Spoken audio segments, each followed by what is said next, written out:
Hey guys, Aaron Dorr here with Iowa Gun Owners. Everyone knows that the threat against our gun rights in Congress has changed because gun voters took back the House. But what do we do to address the ongoing threat posed by executive orders coming out of Joe Biden's demented brain?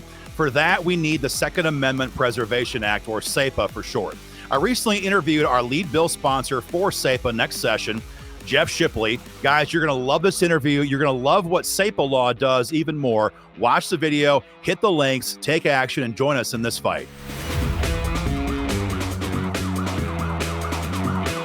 Hey guys, Aaron Dorr here with Iowa Gun Owners. I'm joined today with Representative Jeff Shipley. Jeff's been leading the fight for gun rights in Des Moines for quite a long time. And Jeff, thanks a lot for your time today. You bet, Aaron. Great to be with you and your members. So I know we're all kind of aware of what's happening right now at the federal level, the gun voting crowd across the country, and especially here in Iowa, by booting out Cindy Axne. We took back the House, and granted, it's a tiny majority. It's an ongoing battle right now in D.C., but for the most part, the days of Joe Biden ramming gun control through the House, we hope, are over. And so what we're seeing is a White House turning more and more to executive orders to attack our gun rights, bypassing Congress, no vote by the people via, their members in the Congress, and simply declaring gun control by fiat, by edict. You're pushing legislation for us in Des Moines this session to address that. We call it the Second Amendment Preservation Act. In a nutshell, for gun owners, what does SAPA do and why is it so important right now here in Iowa? Wonderful, Aaron. Well, again, thank you so much for the opportunity to be with you today.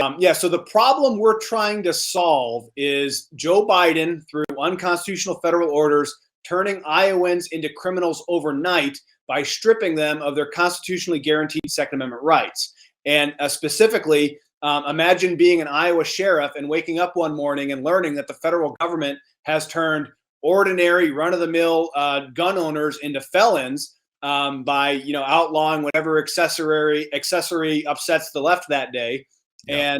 And who's going to enforce these laws, right? Who's going to do the dirty work of the federal government of actually turning these people into criminals? And so what the Second Amendment Preservation Act would do is it would prevent Iowa law enforcement from complying and enforcing these unconstitutional federal executive orders. So that's what we want to be is we're not going to do the federal government's dirty work. If they want to enforce these laws, they have to enforce them themselves.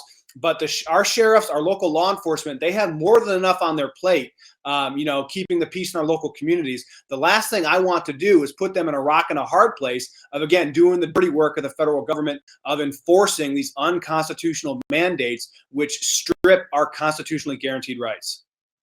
So this is fantastic. What we're hearing is what your bill in a nutshell does then is it just says that if Joe Biden wants to enforce federal gun control in Iowa, he can have his agents, federal agents, do it. But your bill says that Iowa cops have to enforce Iowa law only when it comes to firearms, ammo, and accessories. Am I getting that correct? Yeah, correct.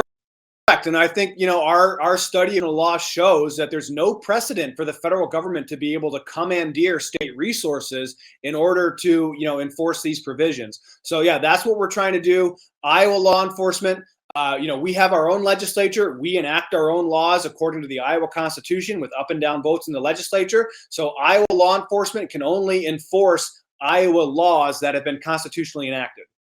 Well, you mentioned the Iowa Constitution. Of course, it's kind of ironic. We just, as you know, just passed the Freedom Amendment on the ballot just 2 months ago. And gosh, it had a higher margin of victory than even Governor Reynolds did in her reelection campaign. So it's obvious that Iowans always have prioritized freedom when it comes to the Second Amendment. And you're right. We have our own state constitution. We have our own legislature. We have our own cops funded by our own citizens. And we don't want them to carry out Joe Biden's agenda.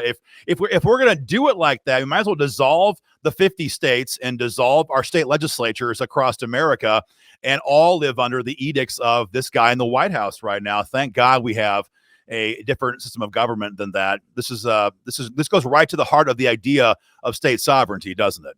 Absolutely. This is a very 10th Amendment bill. And I think you're correct that if Iowa fails to enact this, then we are basically ceding and saying, hey, Joe Biden can write laws better than we can. So why legislature convene if we're just going to do whatever the federal government says anyway? No, Iowa, we have these constitutional guarantees. You pointing out the success of Governor Reynolds is the most popular governor in my lifetime. Yep. So for the second far and away exceed her at the ballot box shows that the Second Amendment is not a partisan issue. It transcends American politics, and it strikes to our core identity as Americans, that the right to own and bear firearms is fundamental to our identity as Americans, whether or not we're Republican or Democrat. So it's very, very important. This is I think something that would make the founding fathers very happy to see people really wishing to defend their Second Amendment rights and exercise the way our republic was intended. That no, they don't have these authority. We do not have to go along with it if we do. So one of the questions and one of the objections that we hear about a lot from the media, from the left, and from others is that this legislation violates the supremacy clause. And I'm not a lawyer, and you're in the law library, I believe, right now. But the layman's perspective is it more or less means the state constitution is inferior to the federal constitution, and state law is considered inferior to federal legislation. And so the objection is raised that you're trying to interfere with the operation of the federal government. But if I'm hearing you correctly, this is no violation of the supremacy clause because you're not telling Joe Biden what he can or cannot do. You're just saying, we're not going to help you do it. Is that correct? That is absolutely correct. And that's why this bill has survived in Missouri. And again, thank you for all your efforts in making that possible. I live in Van Buren County. We border Missouri, and I think our goal is to basically make Iowa and Missouri the freest place in the nation, in the American heartland, to really restore these constitutional values.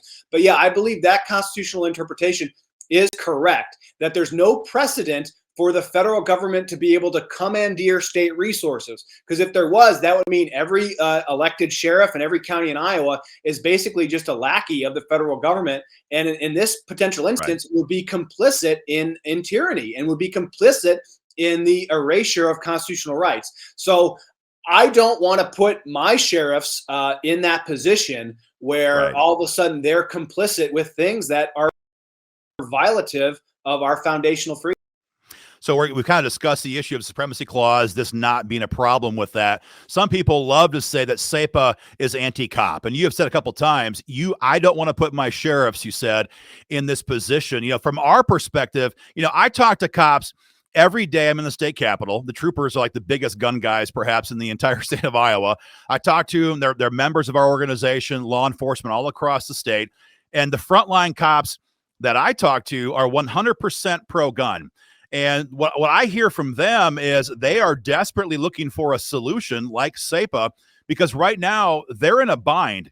If we don't enact SAPA and federal orders come down, they have to enforce. Their choices are, well, they can either A, resign their job or get fired, whatever, quit their position, or B, break their conscience and their oath of office and enforce these edicts. So I think from my perspective, SAPA is not just pro-gun, it's also pro-cop. Is that how you see this as well? I think that's definitely how I see it. So from conversation law enforcement, certainly in rural Iowa, where maybe, you have one deputy manning the fort overnight or something, and it's going to be a half an hour drive out to a crime scene.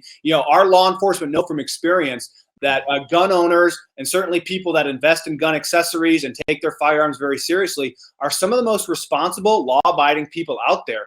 And if there is an event that really needs emergency attention, having an armed citizen on the premises is that first line, makes law enforcement's job that much easier. So, we need as much partnership between citizens and law enforcement, and legal gun owners are not the enemy. And the sheriffs know that, because especially in the smaller communities, who the troublemakers are and who the troublemakers aren't. And, someone who's got a very enthusiastic hobby and in their right to self-defense, they're not the ones that are causing criminal mischief. So yeah, this protects law enforcement and most apparently protects their conscience, because that's what I want. The federal government's going to do what they're going to do, but a lot of it is very antithetical to the foundational values that we hold in dear. So many of us have sworn oaths to uphold and defend the Constitution, including law enforcement. And without that law, without Second Amendment Preservation Act, we play of having to violate these sacred oaths to defend our constitutional rights. Yeah, I couldn't have said it better. It protects their conscience as well as our freedoms. We talked about some of the reasons why people call it anti-cop. One of the things that you've put in this legislation, which I think is a must-have, is an enforcement mechanism. You've put teeth into this bill because lots of states claim they've got SAPA, and what it is kind of a resolution, right? Whereas, therefore, we call on Joe Biden to leave our gun rights alone. That sounds good, and that might be useful for a re-election campaign program, but there's no actual teeth. And I think what your bill has done is ripped a page out of the Missouri playbook, which has the same law on the books, and you've got actual civil penalties built into the bill. Talk about that for a minute. Yeah, I mean, that's correct. And again, when you're fighting for your liberties, when we're at America in present day, we can't play patty cake. Right. Asking nicely is not going to liberty. We need to put our money where our mouth is. And if you're willing to comply with an unconstitutional, bureaucratic gun dictate, that's violating people's constitutional liberty, and there needs to be a consequence to that. So what the bill does is it opens up the ability to apply civil penalties and civil suits against people who would violate this and have real teeth to enforce this bill and real civil penalties against those who would be willing to comply with Joe Biden's unconstitutional orders. And I want to be clear on this. What you mean by people is, if I read this correctly, where the suits go against the department or against the city who tried to force their enforcement, not against the individual officers. Is that correct? Yeah, I mean, that is correct. And again, I'm not so much of a legal scholar, but there are quality shields and things like that. But yeah, basically assigning the civil penalty to the department to make it very clear that there will be consequences. That no, we're not going to tolerate this. That people in Iowa will be protected at all times of their constitutional rights and liberties, and there will be consequences for those departments who violate it. Yes. Well, I think it's essential because we mentioned, that the vast majority of frontline cops love freedom, love the Second Amendment, but it's not lost on our members that we've had tremendous opposition from big city, blue city department heads across the state, specifically Dana Wingert, for example, Des Moines PD chief. I mean, great guy. I've talked to him at the airport quite a few times, but the guy is always, fighting back against the expansion of gun rights. They were loud opponents to stand your ground law. They were loud opponents to constitutional carry. And so I don't think it's lost on our members that we can have a deep love and respect for the frontline officers while also knowing that department heads in big cities who are political appointees, they do not share in many cases that love for freedom. So, while I'm sure we would not need to have the teeth that your SAPA legislation brings to bear, it's essential in these blue cities that have just been such difficult opponents when it comes to expanding gun rights for a very long time. Well, and then again, just on this note, so I mean, Governor Reynolds will say so herself. Best bills we've passed, relating to critical race theory and things like that they've fallen short because the legislature has not properly assigned these enforcement mechanisms. So, it's very important that we're very forward thinking, and in other areas where we failed to do this. And you've had these rogue actors be able to run roughshod over the legislature, and sometimes in a very ostentatious, braggadocious, fashion. So yeah, having that teeth, making sure that it's not just writing the laws, but thinking that the laws will be enforced and honored in the state. So I think that is an appropriate mechanism, and we look forward to debating that in the Iowa House. Absolutely.